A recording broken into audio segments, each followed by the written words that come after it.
Welcome back to the Teacup Trail. We are in the second part review of episode 1 of season 10 of When Calls the Heart. I hope you are doing well. We should continue on. Bill! You're back. Yeah, all good, Faith. Doctor says I'll live forever. That's funny, because Dr. Murphy's office called to say that you didn't show up. Bill is having a medical issue. Guys, in general, from my experience, they can be so stubborn when it comes to health issue, not going to the doctor, not wanting to take care of the medical situation right off the bat.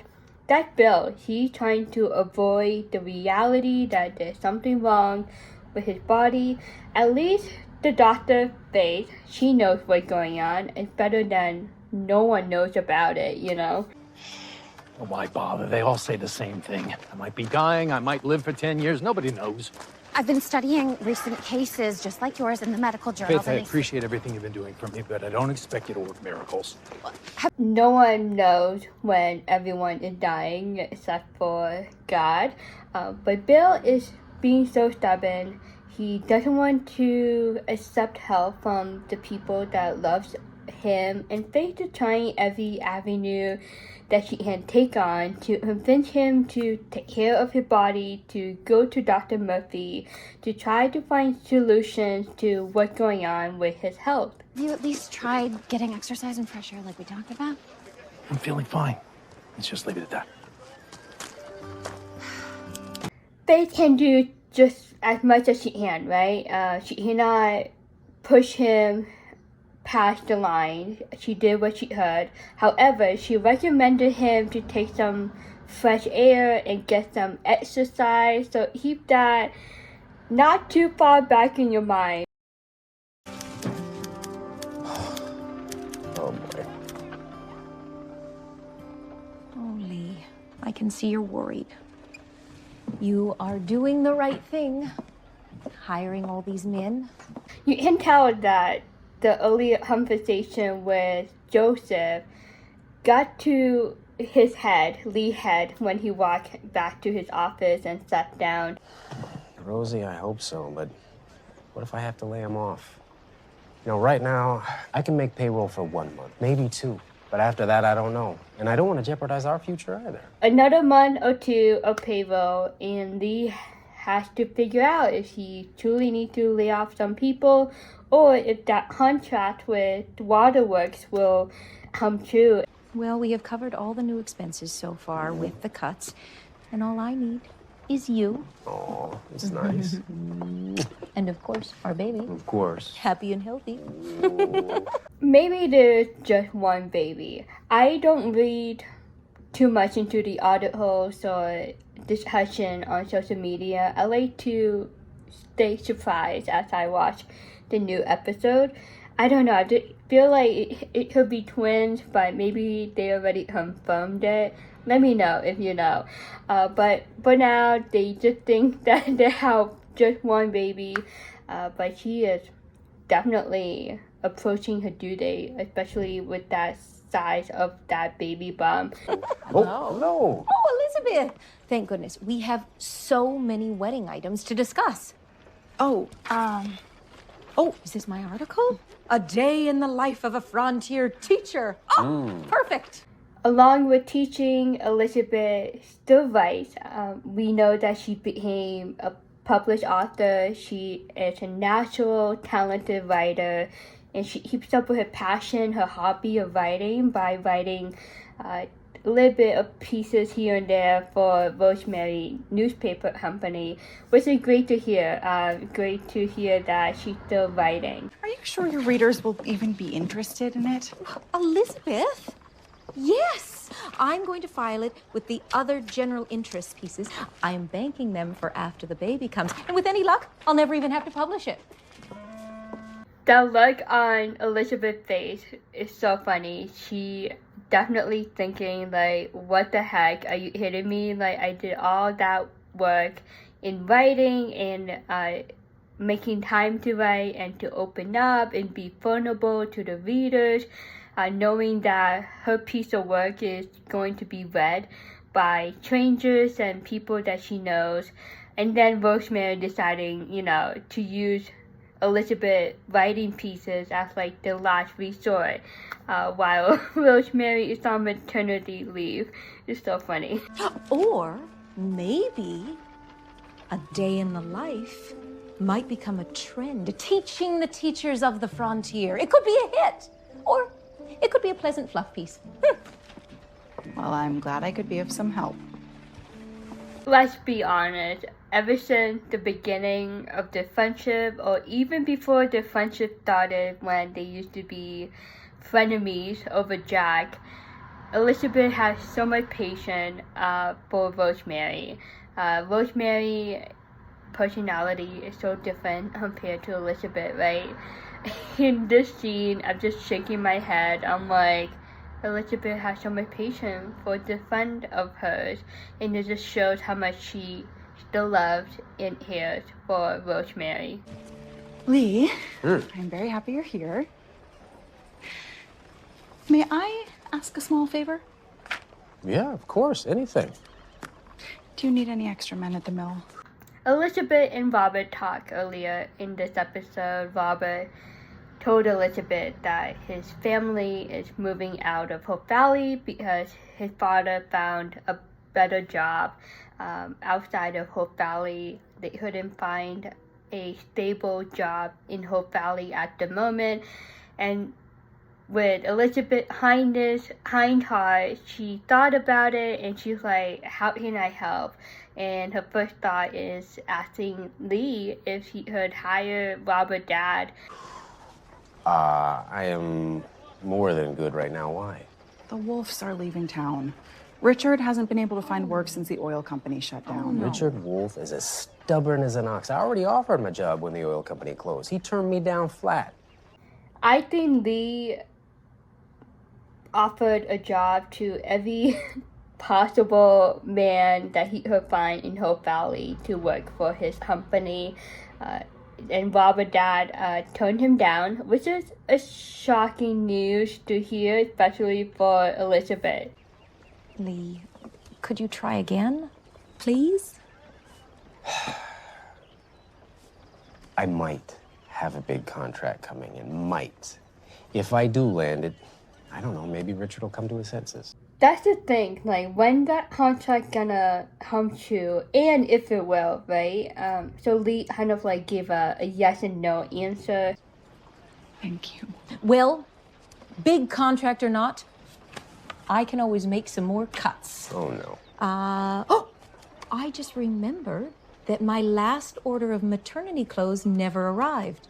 Elizabeth appreciate Lee for not do anything, that he will try something to make it work with Robert's dad. That's why Rosemary have like a fashionable closet. Being a pregnant woman, she had been ordering weekly, monthly new apparel for her maternity clothes. She had been cutting a lot of expenses from her newspaper company and now her personal expenses, and Lee doesn't want her to do that. He doesn't want his family to suffer just to help other people. I mean, Lee still needs to take care of his family. That's number one. I will simply just not reorder. Done. Rosemary. I just had the most wonderful idea. Oh, I can give you my old maternity clothes. Now Rosemary had that look on her face. She's like, no thanks.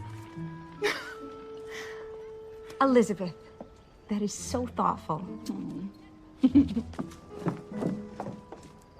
It was very thoughtful. And Lee's like, you better be nice to Elizabeth. She's giving you a free closet of maternity clothes that Rosemary can wear for the rest of her pregnancy. Elizabeth, kind heart, that's who she is, Rosemary, she needs to watch out for herself. She does have that expectation, especially when it comes to fashion. That's her, and she just wants to look fabulous and beautiful in the way that she wants to present herself. Good afternoon, Elizabeth. Hi, Henry. Any news? Well, Bill got us a hearing. Looks like our chances are pretty good. Oh, Henry, that's wonderful. And it's about time. Henry is still lying a little bit. Bill knows like the entire details. Bill's like, you cannot pretend like everything gonna be blue skies when the trial comes. Henry is just having a positive mindset. He's like, whatever happens, happens. And it's nice that Elizabeth and Henry relationship evolved throughout the years and they became better friends with one another. You know, you did the right thing. You don't deserve all that's been happening. I appreciate that, Elizabeth.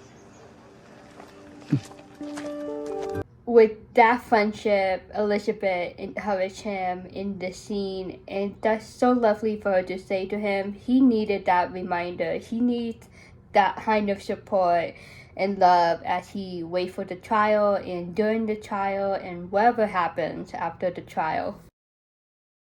That's it. Go on, try to catch a breeze. Yeah, like that. That's it. That's it. Atta boy. You are spoiling him. Yes. There you go. You always bring the best gifts back from the city. Right now, I just imagine if Jack was still around, he would have been sitting on that porch and watch his son grow up. Okay, now making me emotional. But Bill, in a way, took that place, especially as a godfather. And it's nice to see little Jack back in this show. He is definitely growing up. Well, I just thought I'd try to spend a little time with my favorite godson. Say, speaking of, I wanted to ask you about Union City and other things. If there's anything you want to talk about. Elizabeth, she always checks up on her people, and that's what she's just trying to do with Bill. She knows Bill is a hard shell to crack. She knows something is up, and Bill doesn't want anyone to worry. But that's life, you know? People want to worry about you. They want to make sure that you're okay, and that you'll be okay, and that you will be around for a long time. If you're worrying about my will, don't. It's just housekeeping. I hear Henry got good news. Well, he certainly seems happy. I get the feeling you're not telling me everything. With Bill, you just have to say it, and Elizabeth said it. She's like, you're not telling me something, and like, you gotta tell me. She said it word for word, and who knows, maybe Bill will eventually tell her, but I'm hoping he will very soon. Mommy, it's broken. Oh, I'm sorry, Jackaroo. Here. Next time I'll remember to bring some wind. Jack is growing up. He is talking solid words. It's so cute how he said it. He truly enjoyed playing with the height, and it got broken pretty quickly after Bill gave it to him. Are you going away again? No. I'm not going anywhere. At least, not anytime soon. The emotion in the last 10-15 seconds of this scene is so powerful. I felt it. I assume you felt it too, especially looking at Elizabeth's face. She just knew. She knew something is going on, especially after Bill told her about his will. She's like, okay, this must be health related. Something going on with Bill. See, I told you we could save money. Those cherries in the cherry cobbler aren't cherries at all. Dare I ask? They're prunes. Prunes? Soaked in beet juice. Half the price of cherries. Very sweet husband and wife moment. Rosemary letting him have a taste of the dessert that she made tonight. Such a clever little recipe. I got a cookbook at the swap meet. Prunes soaked in beet juice. Very resourceful, sweetheart. Hello? Elizabeth! Oh, there's still some cherry cobbler if you're interested. Everyone in town is having beets. Like, okay, like it's like the latest trend, the latest food trend going on in Hope Valley. Lucas, now Lee and Rosemary. Maybe that's why Lucas kept buying it. It's probably cheaper for him to buy like a bunch of beets for the surprise that he is planning for the town. Interested? No cherries, prunes soaked in beet juice in a cobbler. Lee! I can only stay a moment. I brought you the maternity clothes. Oh! Lee spilled the beans. However, I don't think Elizabeth heard that much. Food is food, right? Elizabeth, she was bringing over maternity clothes for Rosemary. And I just had a random thought just now, like, it would be awesome to see Elizabeth pregnant again, probably in season 11. It would be funny though if Rosemary did give back Elizabeth maternity clothes back to Elizabeth if and when Elizabeth gets pregnant again. Yes! Yes! How wonderful! So thoughtful. I hope you like them. Yes. Yes, of course I do. And I remember how flattering they looked on you. That's tricky though, right? Like Elizabeth could have like kept those clothes for herself just in case if she get pregnant again. I assume she will after she marries Lucas.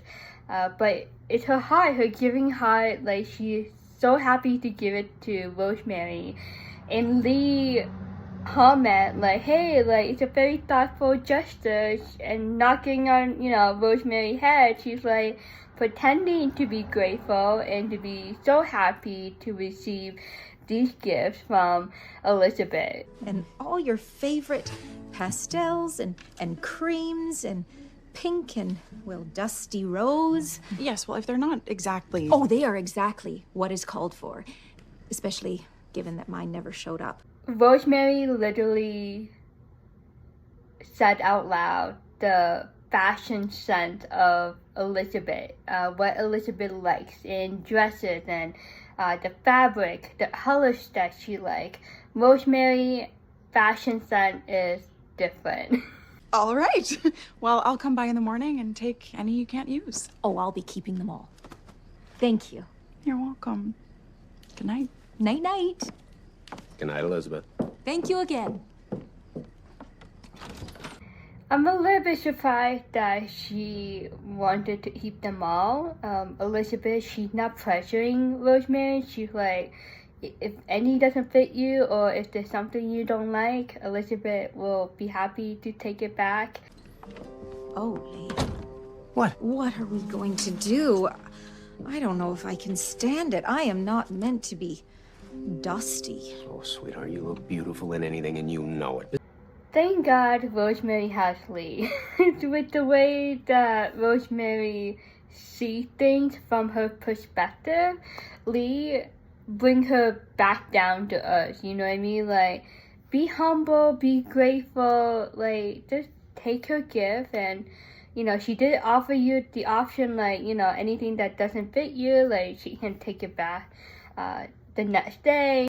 These aren't exactly rags. Elizabeth's just trying to be thoughtful, that's all. Of course she's being thoughtful. She's Elizabeth, but I'm me, and I need things with, well, a little bit more flair. Rosemary, she does have that much more, I don't know how to say it, bold, outgoing fashion sense. Like, she likes to be fancy and to look sparkly and just to make a statement. That's who she is. Oh! What? Oh, Lee. What? I just felt the baby kick. Here, come. Okay. I felt it. Wow. It was so sweet to witness this moment. Oh, Lee, we are on a big adventure. Yes, we are.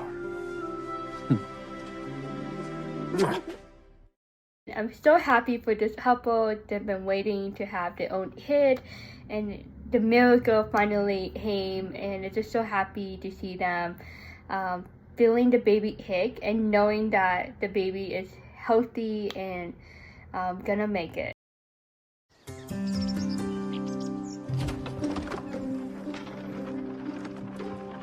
Hey! I know. I'm interrupting the planning of your big secret surprise.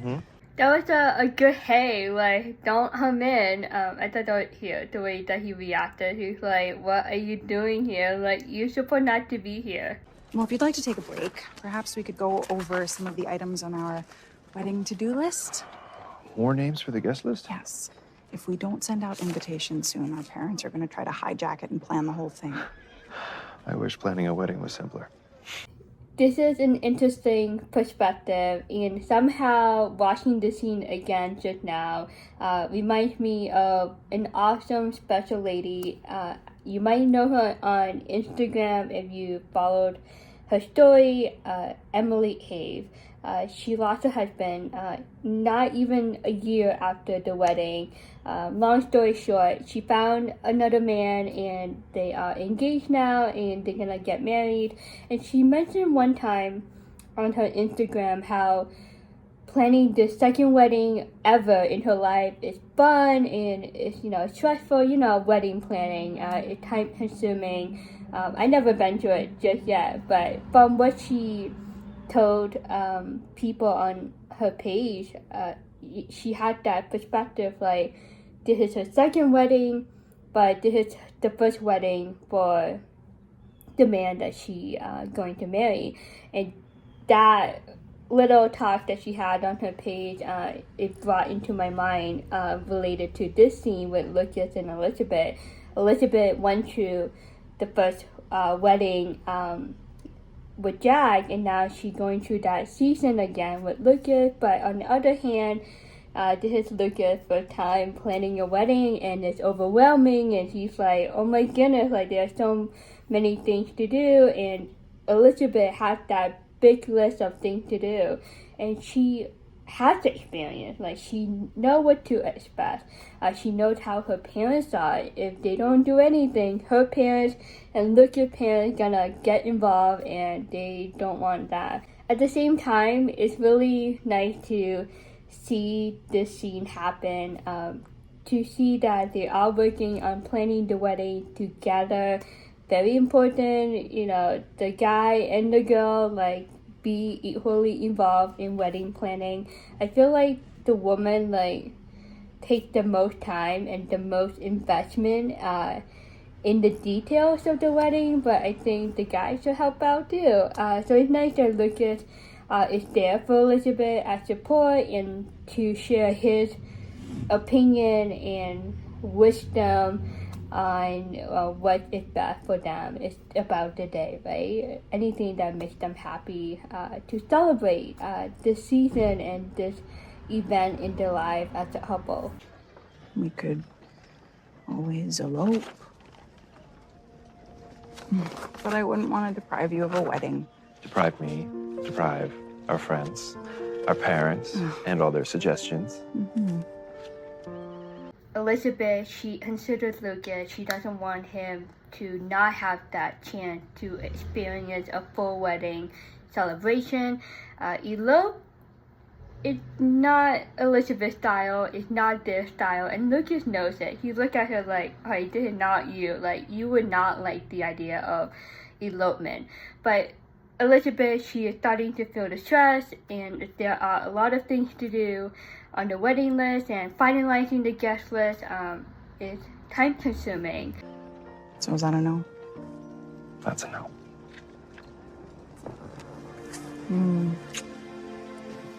It was worth a shot.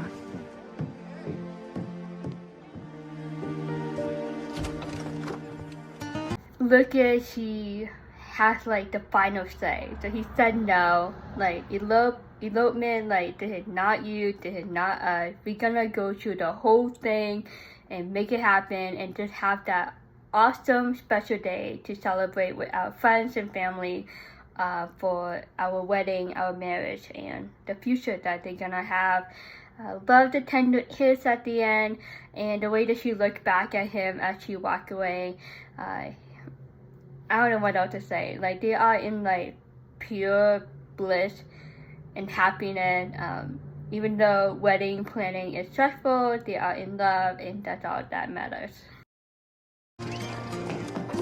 Love you, Mama. I'm gonna be late. See you, Papa. School's not for another hour. Which doesn't give us much time. Time for what? That's a lot of turnips, ladies. Oh, wait till you see the beets. Cooper, he was late to class, he got caught by the teacher, and now he is leaving early an hour before school starts. So what is Cooper up to? And many won't tell us what they're for. I've been sworn to secrecy. Do you know? Well, I know enough to know that I'm not allowed to tell you two. Oh. Look, Minnie can't wait to see the smiles on your faces. So does that mean she told Joseph? But I was thinking, Molly, like, why do you ask Joseph in front of his wife? Like, of course he's not gonna say anything. Thank you very much. Love you too. When I watched this part for the first time, a random thought once again came into my mind. I wasn't sure if she said no to him of taking that muffin because it's for the party, but at the same time, I was thinking maybe she did it on purpose to remind him to be healthy, like eat an apple is healthy for you instead of eating muffins and dessert all the time.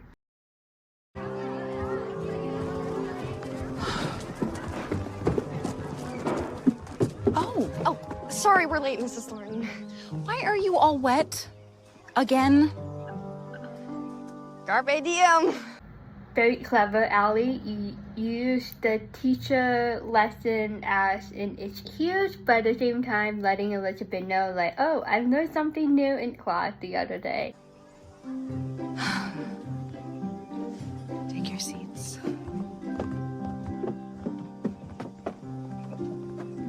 Carpe diem.